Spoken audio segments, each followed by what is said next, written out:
सबसे पहले तो जे लोग भी वीडियो देखत ओकरा के प्रणाम बा। और ई वीडियो में हम कोई के रोस्ट करने की आइल, बल्कि एगो गाना के बारे में बात करे आइल बानी। जौन की एगो गाना बा इंस्टाग्राम पर काफ़ी वायरल होता।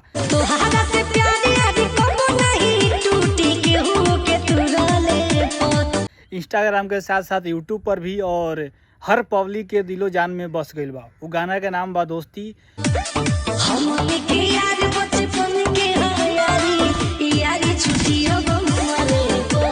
जौन उ गाना के सिंगर बाड़ेन सनी पांडे।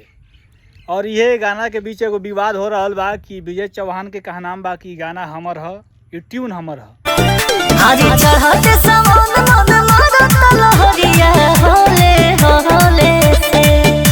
असल में ट्यून तो विजय चौहान के ही है। काहे कि विजय चौहान एगो बोलबम गाना गौले रहलन ई ट्यून पर। कहीं गो दिल बाबे सीना के भीतरिया उहो दिल लागल बा भोले से, लेकिन वो उतना चल ना पाइल।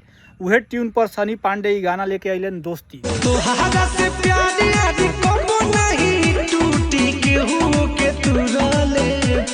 जौन की सुपर डुपर हिट बा, हिट चल रहा बा अभी मार्केट में। और हर कोई ई गाना के मतलब 10-20 बेर तो सुनी ले हुई। इतना बड़का हिट गाना बा। और ई गाना के सफलता के देखते देखते विजय चौहान एगो लोकगीत गा देलन। उनको लोकगीत काफ़ी हिट चलता।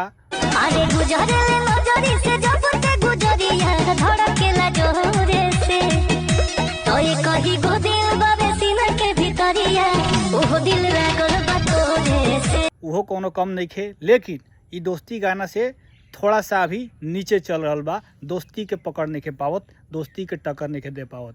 वही से ई गाना के डिलीट भी करवा दिया बा विजय चौहान के तरफ से सनी पांडे के गाना, जे पर काफ़ी विवाद चल रहा बा। लेकिन बहुत लोग हमरा के मैसेज कर रहा कि भैया तू अश्लील गाना के बारे में तो बहुत बोलेला, बहुत आवाज़ उठावे, लेकिन अच्छा गाना आवेला तो पर ना बोलेला। लेकिन ये अच्छा गाना बाटे जौन की एगो बहुत ही अच्छा भोजपुरी में प्रयास कल गई बा। भले ही गाना विवादित बा, चोरी के बा, चाहे कुछ भी बा, लेकिन कहल जाए कि दोस्ती गाना बहुत ही अच्छा बा। और ये गाना के इतना ना लोग प्यार देले बा कि का बताई। बिना कहले बिना प्रमोशने के ही गाना इतना ना मतलब हिट चल रहा बा कि मत पूछी। जैसे कि बहुत सारे कलाकार लोग बोलेला कि यार खराब गाना ही भोजपुरी में चलेला, तो उ लोग खातिर ही तमाचा बा। आँख फाड़ के देख लो लोग। अच्छा गाना गईबो लोग, अच्छा ट्यून होई, अच्छा मैटर होई, तो वो अपने आप वायरल हो जाई। इंस्टाग्राम पर ए पर खुद से लोग रील बनौले बा। ई ना कि प्रमोशन कल गई बा, एकरा के पैसा दे के खुद से पर लोग रील बनौले बा। और इतना रील बना दिल बा कि रिकॉर्ड टूट गई बा सबसे कम समय में ज़्यादा रील बने के। लेकिन हम रउआ लोग के ये कहम कि विवाद के करी साइड, और जौन भी भोजपुरी में गाना अच्छा होता ओकरा के सुनी लोग, सपोर्ट करी लोग, और ख़राब गाना के इग्नोर करी लोग। काहे कि भोजपुरी में अगर अच्छा सुने तबे अच्छा आई। आज देखी एगो दोस्ती गाना हिट भइले पर तमाम सिंगर गा रहल बा लोग। तोहर हमर यारी कबो नहीं टूटी, तोरा से वादा बा, भले गुमाई के नहीं खिजा बेटा, प्यार बाकी सागा से ज्यादा बा। तो ढोड़ी या चोली और फलना चिलना सपोर्ट करेम लोगन, वो गाना सुनेम लोगन, वो गाना हिट करवाएम लोगन, तो वही टाइप के गाना आई।